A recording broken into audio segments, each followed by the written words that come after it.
Hi, today we're going to review Gwyneth Paltrow's morning skincare routine.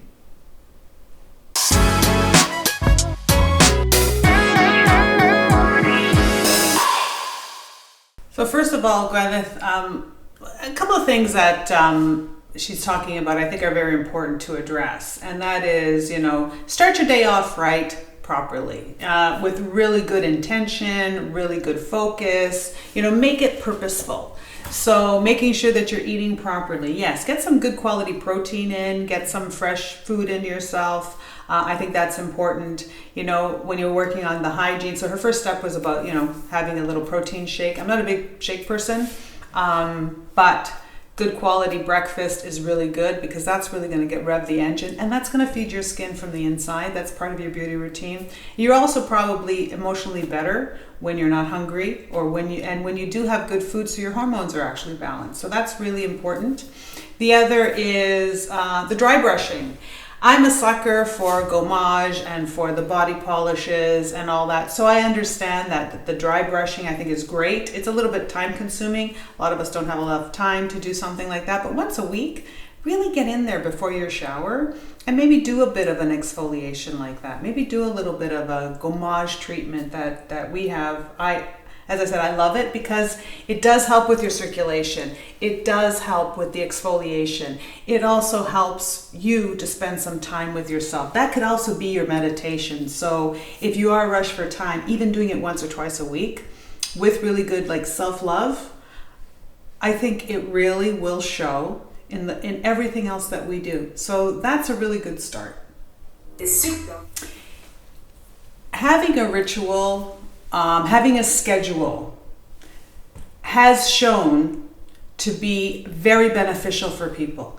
If you don't, and for success, and for self-esteem, and for mental health. There's a lot of research out there that talks about having a meaningful life or having a purposeful life. And a lot of that actually just means about having some goals and having a plan. And if you can schedule a routine for yourself, that was really what helped me a lot in my business and in my life and managing so many different parts of my world, right? To managing the things at home, the things at the office, when you're traveling, when you have children, when you have a partner, when all those are formulating, you're wearing so many hats. So having that ability to have a schedule and a purpose and a routine, that sets you up for success. So this can be the start of that lifestyle, your morning routine, your nighttime routine. Those are the things that you can go to. Those set your day up, wind your day down, and in between do meaningful things. I think so we can take a lot out of this routine. So now, step one, she is a massive exfoliator junkie that she talks about. She says she really likes exfoliating, so she's using her exfoliating cleanser. I also am a big believer in cleansing with exfoliation. There is a lot of controversy, is depending on where you're from, with the actual idea of scrubbing, on your skin. So this is going to be, my skin type is oily combination reactive skin. My skin does well with scrubbing. If you have very sensitive skin, you may want to use a different alternative from scrub. So scrubbing is actually not for everybody. And you're going to say, but I want smooth skin, I want soft skin. So your alternatives to scrubbing may be using a beta hydroxy for those of you with oily pores, or alpha hydroxy for those of you with dry skin and bumpiness, right? So you can use a chemical kind of peel, or you can use a physical scrub. But again, it's going to be specific to your needs and your skin. It's never a one size fits all, so you're going, and it's always not forever either. Sometimes you can do things with your skin that, a few years later you can't because your skin has changed. So always be aware of that, but starting your skincare routine with a cleanser and a scrub, great way, especially if your skin tolerates it. The other would be maybe just using a glycolic cleanser as an alternative without the scrub, especially if you've done the dry brushing. Next step is using an oil on our skin. There are very popular oils out there. Vintner's Daughter is a very popular oil, and that one's based on a lot of botanicals. We have our dupe of that pretty much, and that's our precious oil. This again is using botanicals. It smells amazing. It's going to give you the oils on your skin. So you're going to be able to hydrate. What I like about this one is that it's really good for all skin types. So you can have sensitive skin. You can have oily combination skin. You can use this on your face, on your skin, on your hair, on your neck. It's got a lot of benefits for different skin types. So it's a really great addition to your skincare or an alternative to others. So step 2. So the next step is to use something for around the eye. She's using eye patches, and then she's using a little massage tool. We have the BioLift eye mask formula. So this is kind of like a liquid mask, so you don't actually have to have the eye patches. Eye patches are good because when you put an eye patch on, or when you put those cellulose masks on, and you leave them on for 10-15 minutes on your skin, what is happening is it's kind of pushing a lot of moisture into your skin, and so you're not releasing that moisture. But if our formula here, we're giving this little bit of eye mask, that'll give you a little bit of moisture boost. When you take those peel off masks off, okay, the moisture is going to go away after a few minutes anyways, because that's just what happens with moisture. It dries, there's volatility to it, or it's exposed to the elements. So it is a nice indulgent step, but the benefits are usually very temporary. And if you want like a quick dupe, you want something that's really good for your skin, because a lot of times those masks are just hydration without other nutrients. I like this because you get a little bit more bang for your buck. And also you can use a facial roller if you want. You can use ice, you can use spoons, take a couple of spoons, put them in ice all over your face, or you've got these. And these are gonna help a lot. And you can take them with you, and you can keep them nice and clean. And they really serve a lot of purpose because you can also adjust the pressure, and you can adjust how you're manipulating your skin. So that's always good too. Just to manipulate your skin a little bit is nice, and it could be this simple. So you can actually do it as a daytime or a daily routine. Next step after the mask is for the face is that superfood that she talks about. She talks a lot about wanting clean, non-toxic beauty, okay?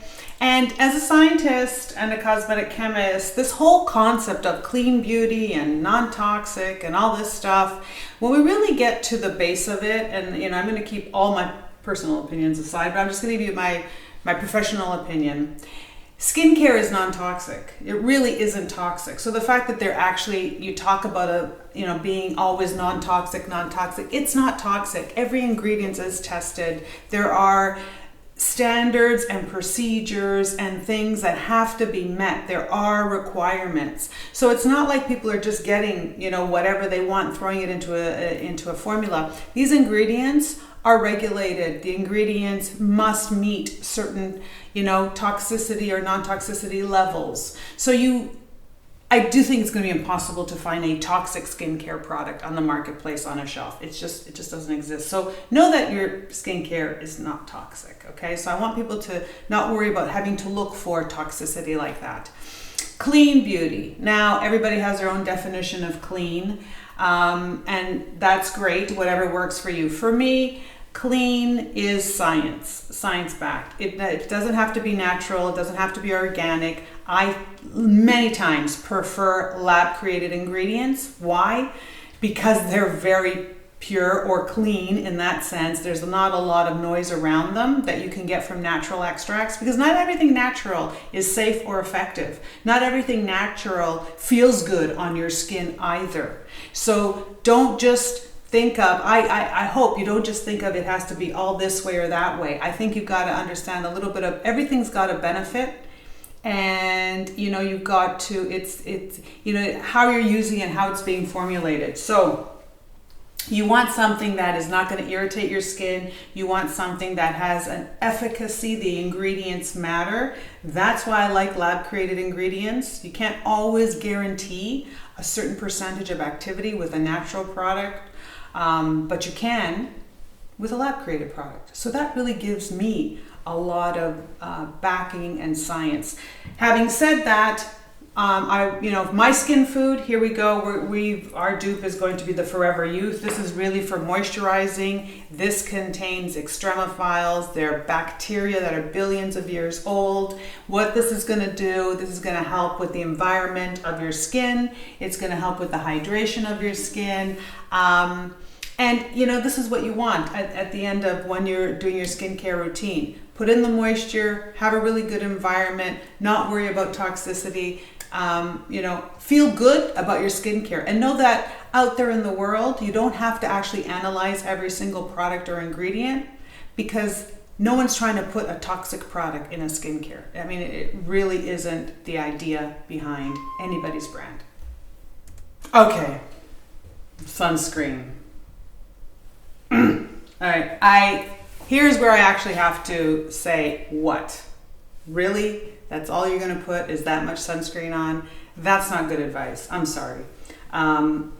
Just applying a little teeny bit of sunscreen and only on little areas, it's not even near enough, and it's really not responsible to guide people that way, I think, with sunscreen. There's a lot of UV damage. There's a lot of issues with the sun. We know scientifically, we know for our health and our safety and for our lives and for our loved ones, the sun causes damage and can cause really horrible things. So use your sunscreen. Don't just put a little bit. You can see she already has sun damage on her skin. I wish she would use more. I understand. I totally get it, not wanting to use sunscreen, because a lot of formulas, they suck. They don't feel good. They're not easy to apply.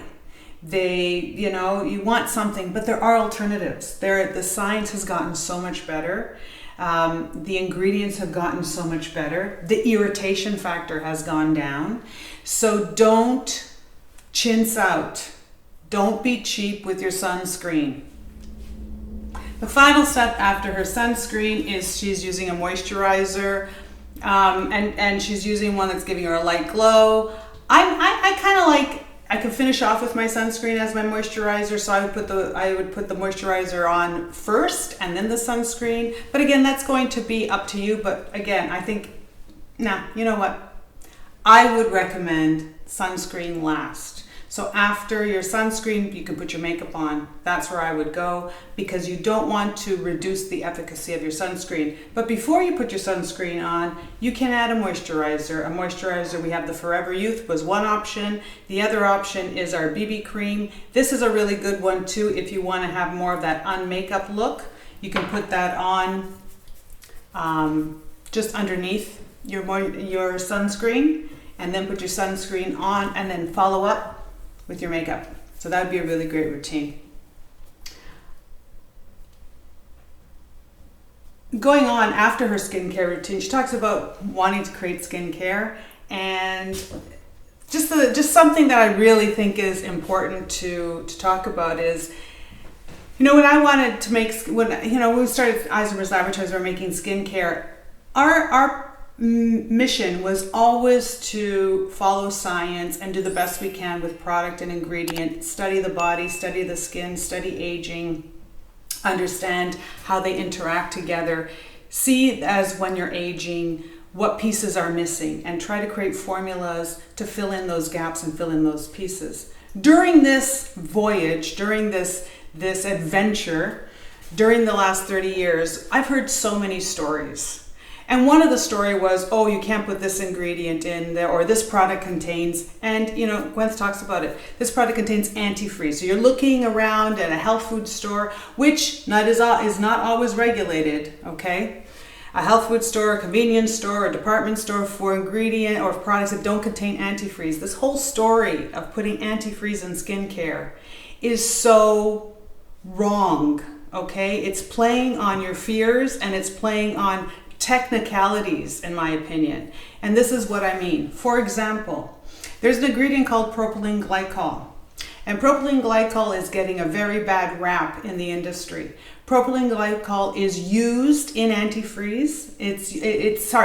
Propylene glycol is considered an antifreeze in the sense that it does not freeze. You can take it and put it in a refrigeration system, it doesn't freeze. Vodka is an antifreeze. It does not freeze.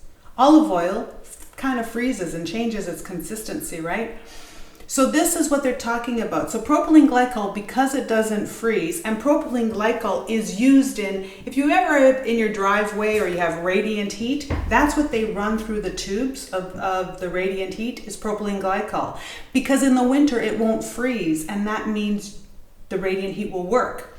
In your refrigeration system, a lot of that cooling mechanism contains propylene glycol in there. And you know why? Because just in case any of that mechanism breaks and the liquid seeps onto your food, you can still eat it. It's not dangerous. So yes, propylene glycol technically does not freeze, making it an antifreeze, but doesn't mean that it's bad.